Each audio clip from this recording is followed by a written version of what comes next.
እንዴት ናችሁ ውድ ቤተሰቦቻችን? ይህ ፉአድ ባህሩ የዩቲዩብ ቻናላችን ነው። እየተከታተላችሁን ስለሆነ እጅግ ከልብ አድርገን ነው የምናመሰግነው። የዝውውር ጉዳዮችን ሰፋ አድርገን ወደ እናንተ የምናደርስበት የዕለተ ሰኞ የከሰዓቱ የዝውውር ጉዳይ ፕሮግራማችንን ይዘን ቀርበናል። ፉአድ ባህሩ ይህንን ፕሮግራም እየመራው ከእናንተ ጋር ቆይታን አደርጋለሁ። እናንተም ቪዲዮአችንን ላይክ፣ ቻናላችንን ሰብስክራይብ እያደረጋችሁ ከኛ ጋር ቆይታን እንድታደርጉ በአክብሮት ጋብዛችኋለሁ። የተለያዩ የዝውውር ርዕሰ ጉዳዮችን ከዩናይትድ ጋር፣ ከአርሰናል ጋር፣ ከቼልሲ፣ ከሊቨርፑል፣ ከሪያል ማድሪድ፣ ከባርሴሎናና ከሌሎችም የአውሮፓ ታላላቅ ክለቦች ጋር አያይዘን ወደ እናንተ ልናደርስ እነሆ ዛሬም ፕሮግራማችንን ይዘን ቀርበናል። አብራችሁኝ እንድትቆዩ በአክብሮት ጋብዛለሁ። ፉአድ ባህሩ የዛሬውን ፕሮግራም እየመራው ከእናንተ ጋር ቆይታን የማደርግ ይሆናል። እናንተም እስከ ፕሮግራማችን ፍጻሜ ከኛ ጋር እንድትቆዩ ነው በአክብሮት የምጋብዘው። ከመሸጋገሪያ በኋላ በድጋሚ ተመልሰን እንገናኛለን። የዝውውር ጉዳዮችንም ሰፋ አድርገን እናነሳለን። አብራችሁኝ ቆዩ።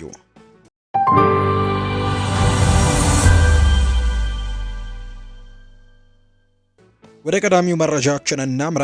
ማንቸስተር ዩናይትድ የሰንደርላንዱን ኮከብ ለማስፈረም ማኑኤል ኡጋርቴን በልውውጥ ለማቅረብም እያሰበ ነው። ማንቸስተር ዩናይትድ የሰንደርላንዱን ድንቅ ወጣት ተጫዋች የሆነው ኖህ ሳዲቂን ለማስፈረም ነው። አማካዩን ማኑኤል ኡጋርቴን ለሰንደርላንድ አሳልፎ ለመስጠት የሚያስችል ደፋር የልውውጥ እቅድን እያጤነ መሆኑ የተነገረው።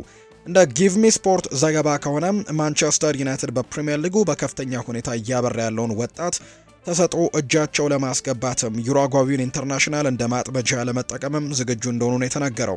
በ42 ሚሊዮን ፓውንድ ኦልድ ትራፎርድን የተቀላቀለው የማኑኤል ኡጋርቴ ቆይታ ያለ ጊዜው የሚያበቃ ይመስላል። አሁን ላይ በቀድሞ አሰልጣኝ ሩበን አሞሪም ስር ትልቅ ተስፋ ተጥሎበት የነበረ ቢሆንም የ23 ዓመቱ አማካይ ከፕሪሚየር ሊጉ ፍጥነት ጋር ለመላመድ ግን እጅጉን ተቸግሯል። እንዲሁም ቋሚ መሰለፍ ዕድልም ማግኘት በጭራሽ አልቻለም። ጊዜያዊ አሰልጣኙ ማይክል ካሪክ በማንቸስተር ሲቲ ላይ ባገኙት ድልም በቡድኑ ላይ ያላቸው ስልጣንን ያሳዩ ሲሆን በዚያም ጨዋታ እንዲሁ በትናንትናው ጨዋታ በኮቢ ማይኖና በካሴሜሮ ጥምረት መጠቀማቸው ኡጋርቴ ለካሪክ ምርጫ ለመሆኑ አመላካች ነው። ክለቡም ተጫዋቹን ለወደፊቱ የቡድኑ አካል ከማድረግ ይልቅ አዲስ ኢላማዎችን ለማስፈረም እንደ ጠቃሚ ንብረትም ሊጠቀምበት እንደወሰነ ነው የተነገረው።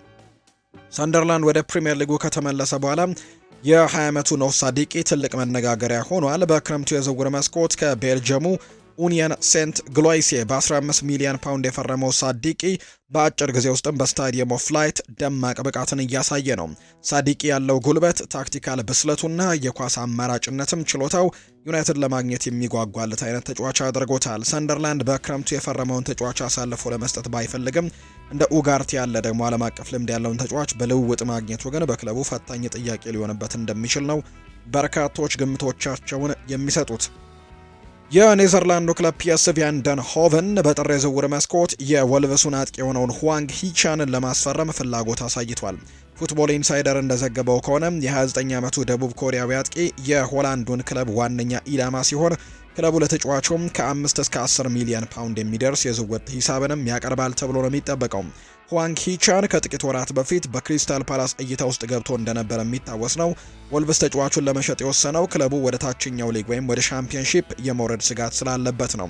ሁዋንግ ሂቻን በሳምንት 70,000 ፓውንድ ገደማ ከፍተኛ ደሞዝ የሚከፈለው ሲሆን ክለቡ ወደ ሁለተኛው ዲቪዚየን ከወረደ ይህንን ደሞዝ መሸከም ይከብደዋል። ስለዚህም የገንዘብ ጫናውን ለመቀነስ ተጫዋቹን እንዲለቅም ፍቃደኛ ሆነዋል። ለተጫዋቹም ቢሆን ወደ ኔዘርላንድ ማቅናት የተሻለ አማራጭ ሊሆን ይችላል። ምክንያቱም በሚቀጥለው ዓመት በታችኛው ሊግ ከመጫወት ይልቅ በፒኤስቪ አይንድሆቨን በኩል በአውሮፓ መድረኮች ላይ የመሳተፍ እድልን ያገኛል።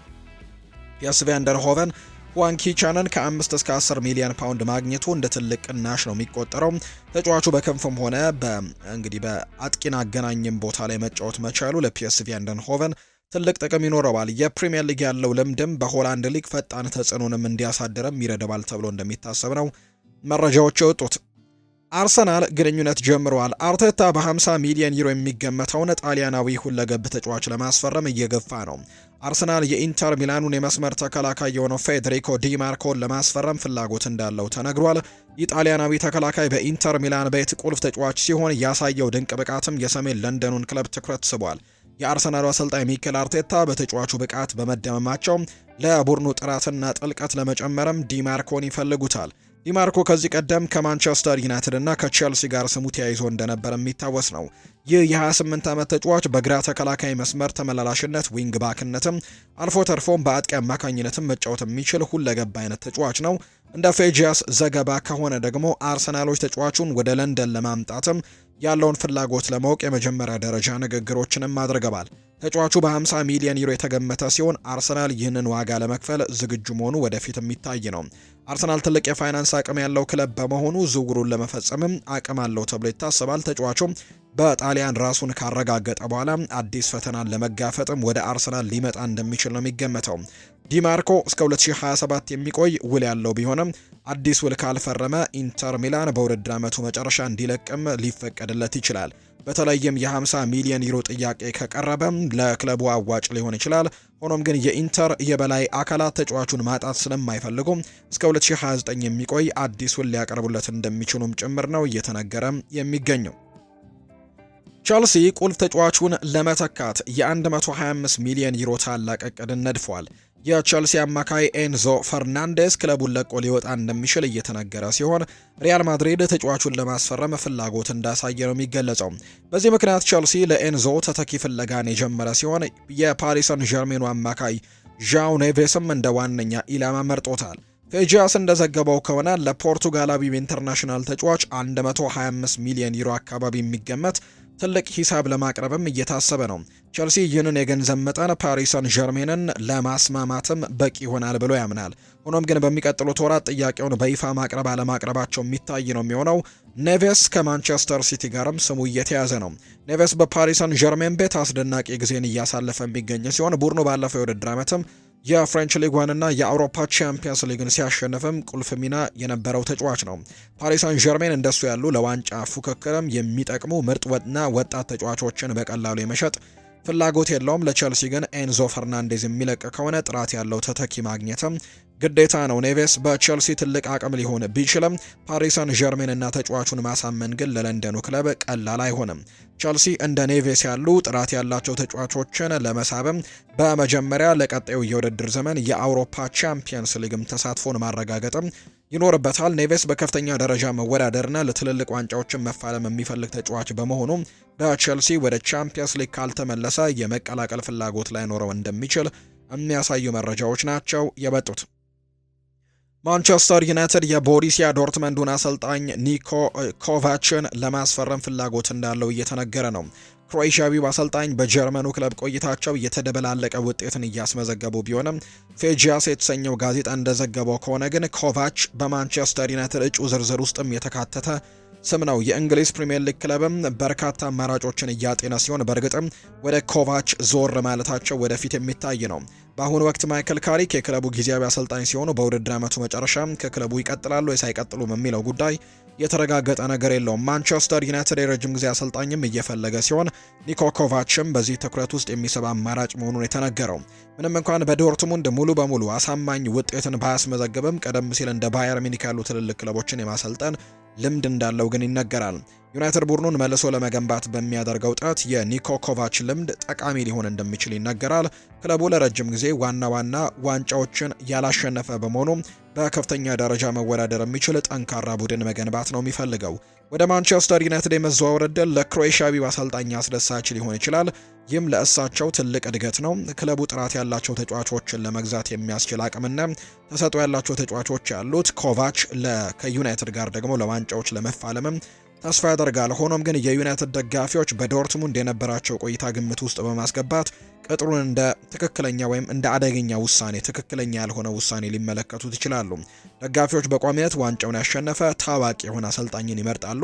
ኮቫች በስልጠና ዘመናቸው ያላቸው የማሸነፍ ምጣኔ 51 በመቶ ብቻ መሆኑ ደጋፊዎችን ያላስደሰተም እጩ ዝርዝር እንደሆነ ነው የተነገረው። አርሰናል ከሪያል ማድሪዱ የፊት መስመር ተጫዋች አርዳ ጉሌር ጋር ስሙ መያያዙን አሁንም ቀጥሏል። ይህ ቱርካዊ ኢንተርናሽናል በአውሮፓ እግር ኳስ ውስጥ ካሉ ድንቅ ወጣት ተሰጥኦዎች አንደኛው ነው። ብቃቱ የሰሜን ለንደኑን ክለብ ትኩረትንም ስቧል።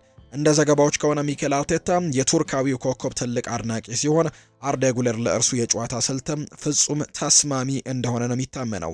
ይህ ወጣት ተጫዋች በመሃልም ሆነ በመስመር ላይ መጫወት የሚችል ሲሆን ለአርሰናል የፊት መስመር ፈጠራ ችሎታን ያልተገመቱ እንቅስቃሴዎችን ይጨምራል። የእርሱ ታሪካዊ ብስለትም ለቡድኑ ትልቅ ተጨማሪ ኃይል ነው የሚሆነው። በአሁኑ ወቅት በሪያል ማድሪድ ቋሚ ተሰላፊ መሆን እየቻለ የሚገኘው ጉሌር ወደ ሌላ ክለብ የመዞር ፍላጎት ይኑረው አይኑረው የሚታወቅ ነገር የለም።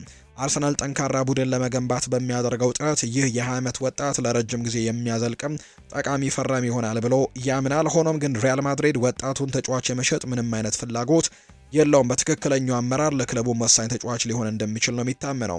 ፌጂያስ እንደዘገበው ከሆነ ዝውውሩ እንዲሳካ በከፍተኛ የገንዘብ ኢንቨስትመንትና የተጫዋቹ የመዘዋወር ፍላጎትም ወሳኝ ናቸው። አርሰናል በውድድር ዓመቱ መጨረሻም የሪያል ማድሪድ አቋምን ለመፈተን ዝግጁ መሆኑን ማየት የሚስብ ነው የሚሆነው። ክለቡ ለወጣቱ አማካይም ከፍተኛ ደሞዝ የሚያስገኝ ውል እንዲሁም ደግሞ በቡድን ውስጥም ቁልፍ ሚና ሊያቀርብለት ይችላል። አርሰናል ጥራት ያለው ቡድን የመገንባት ለዋና ዋና ዋንጫዎችም በየጊዜው የሚፎካከር በመሆኑ ለብዙ ወጣት ተጫዋቾችም ተመራጭ መዳረሻ ሊሆን እንደሚችል ነው የሚነገረው። አስተን ቪላ የ42 ግቦች ተሳትፎ ያለውን አጥቂ ለማስፈረም በፈጣን ሂደት ላይ ናቸው። ከተጫዋቹ ጋርም ስምምነት ላይ ደርሷል። አስተን ቪላ ታሚ አብርሃምን ለማስፈረም የሚያደርገው ንግግር በጥሩ ሁኔታ እየገሰገሰ መሆኑን ነው ፋብሪዚዮ ሮማኖ የዘገበው።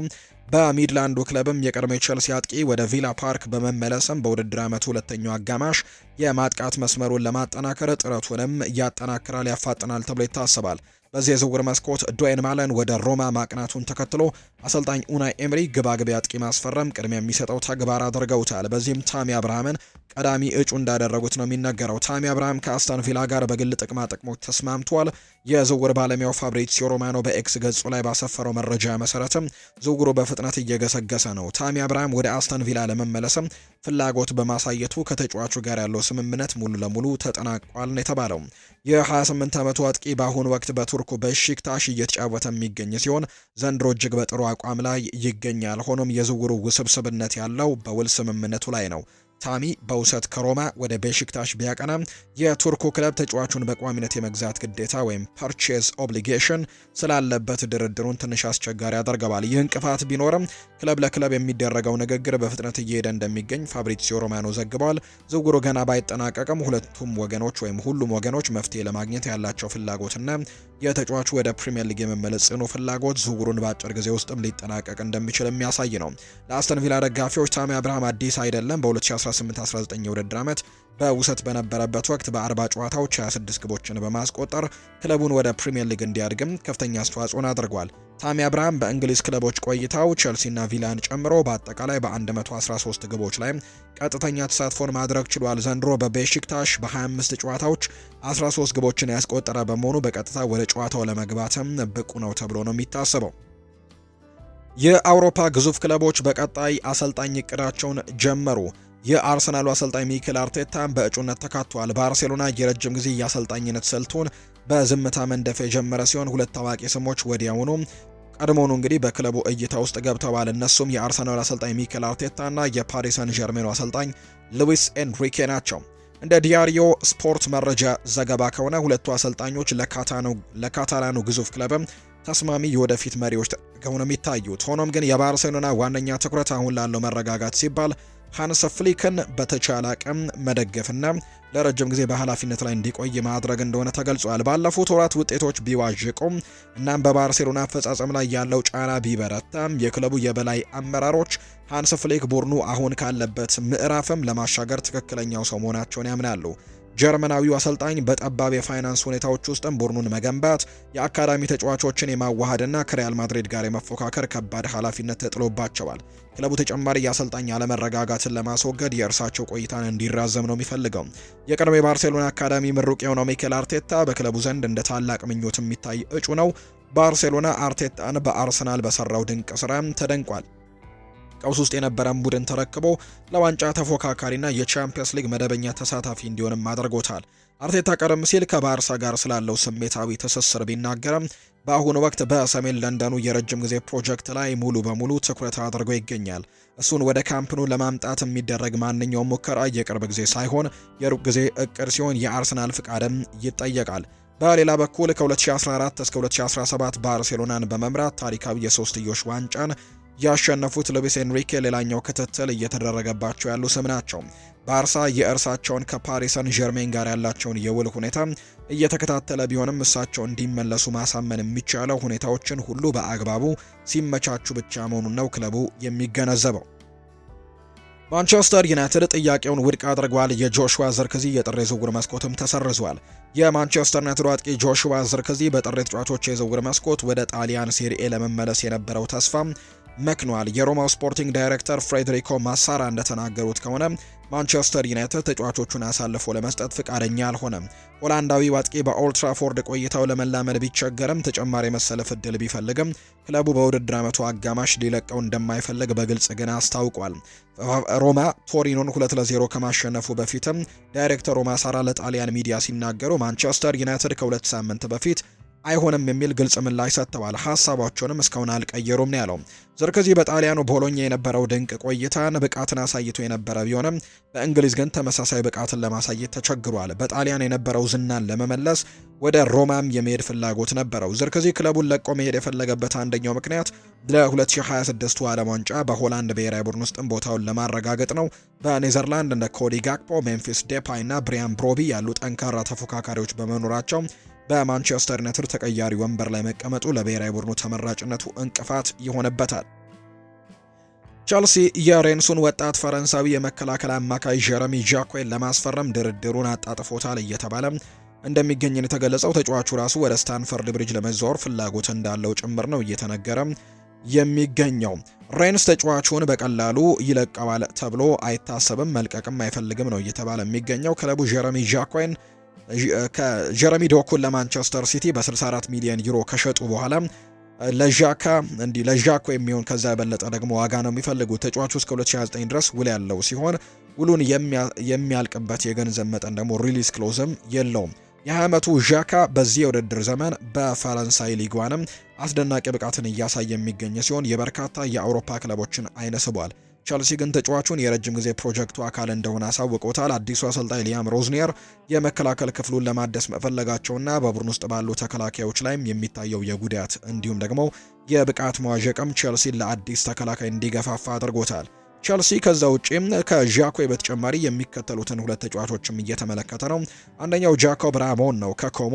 የ19 ዓመቱ ስፔናዊ ተከላካይ በቸልሲ ቢፈለግም ዝውውሩ ግን ውስብስብ ነው። የቀድሞ ክለቡ ሪያል ማድሪድ የ8 ሚሊዮን ዩሮ መልሶ መግዛት ወይም ባይባክ ክሎዝ እና የ50% ሽያጭ ድርሻም አለው። ማድሪድ ተጫዋቹን መልሶ የመግዛት ፍላጎት ስላለው ለቸልሲ ፈታኝ ሊሆን እንደሚችልም ጭምር ነው የተነገረው። የጣሊያኑ ክለብ ዩቬንቱስ የጥር የዝውውር መስኮት ከመዘጋቱ በፊት ፌዴሪኮ ኪያዛን ከሊቨርፑል አሳምኖ ለማስፈረም የመጨረሻና ወሳኝ ሙከራን እያደረገ መሆኑን ካልቺዮ መርካቶ ዘግቧል።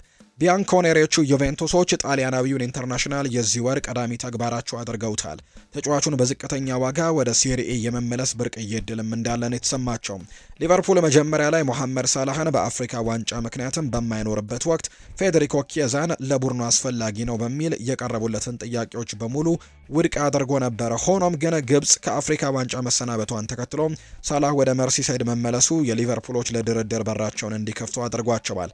በጣሊያን በኩል ያሉ መረጃዎች እንደሚያመለክቱት ሊቨርፑል ተጫዋቹን በ15 ሚሊዮን ዩሮ ለመሸጥ ሊስማማም ይችላል። ይህም ደግሞ ክለቡ አስፈላጊ ያልሆኑ ተጫዋቾችን በመቀነስ ለረጅም ጊዜ ግቦቹን ኢንቨስትመንት ለማድረግም ካለው ስትራቴጂ ጋር ይጣጣማል። በአሰልጣኝ አርኔ ስሎት ስር ቋሚ የመጫወቻ ጊዜ ለማግኘት የተቸገረው ፌዴሪኮ ኪያዛ አዲስ ጅማሮ ለማድረግም ጓግቷል። ተጫዋቹ ወደ ትውልድ ሀገሩ ተመልሶ በፊዮረንቲናና በዩቬንቱስም ጭምር የነበረውን ምርጥ ብቃቱን ዳግም ለማግኘትም ለዩቬንቱስ አረንጓዴ መብራትን አሳይቷል። ፌዴሪኮ ኪያዛ በሳላህ አለመኖር ራሱን በቋሚ አስተላለፍ ውስጥም ለማስገባት ተስፋ ቢያደርግም እስካሁን ድረስ ግን ተቀያሪ ሆኖ ነው የቀጠለው። በዘንድሮው የውድድር ዘመን በ16 የፕሪሚየር ሊግ ጨዋታዎችም ተሳትፎ ያስቆጠረው 2 ግቦችን ብቻ ነው። ተጫዋቹ ለ2026 የዓለም ዋንጫ የጣሊያን ብሔራዊ ቡድን ቋሚ ተሰላፊነቱን ለማረጋገጥም ዝውውሩ እንዲሳካ ይፈልጋል። ዝውውሩ በገንዘብ ረገድ ለዩቬንቱስ ቀላል እንዲሆንም ደሞዙ እንዲቀንስ ፈቃደኛ መሆኑ ነው የተነገረው። ሊቨርፑል የኢብራሂማ ኮናቴ ተተኪን ለማስፈረም ከሪያል ማድሪድ ጋር ብርቱ ፉክክር ገጠመው። ሊቨርፑል ከፈረንሳዊው የተከላካይ ስፍራ ተጫዋች ኢብራሂማ ኮናቴ ወደፊት ቆይታ ጋር በተያያዘ አሳሳቢ ሁኔታ ውስጥ እንደሚገኝ ተነግሯል። እንደ ቲም ቶክ ዘገባ ከሆነ ተጫዋቹ በአንፊልድ አዲስ ውል ለመፈረም እስካሁን ከስምምነት ላይ አልደረሰም። የ26 ዓመቱ ተከላካይ ኮንትራቱ በ2026 ላይ ያበቃል። በፕሪሚየር ሊጉ ከፍተኛ ተከፋይ ከሆኑ ተከላካዮች አንዱ መሆኑ እንዳለበትም ያምናል።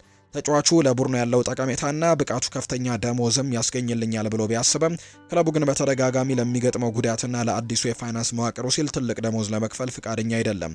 ሊቨርፑል ኢብራሂማ ኮናቴ የሚለቅ ከሆነ ተተኪ አድርጎ የመረጠው የቶትናሙን ፈጣን ተከላካይ ሚኪ ቫንደቬንን ነው።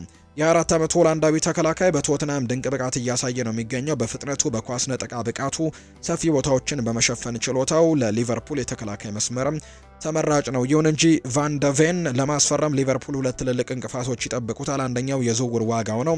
ተጫዋቹ እስከ 2029 ድረስ የሚቆይ ውል ያለው በመሆኑ ቶትናም እጅግ ከፍተኛ ገንዘብ ካልቀረበለት በስተቀር ተጫዋቹን የመሸጥ ፍላጎት የለውም።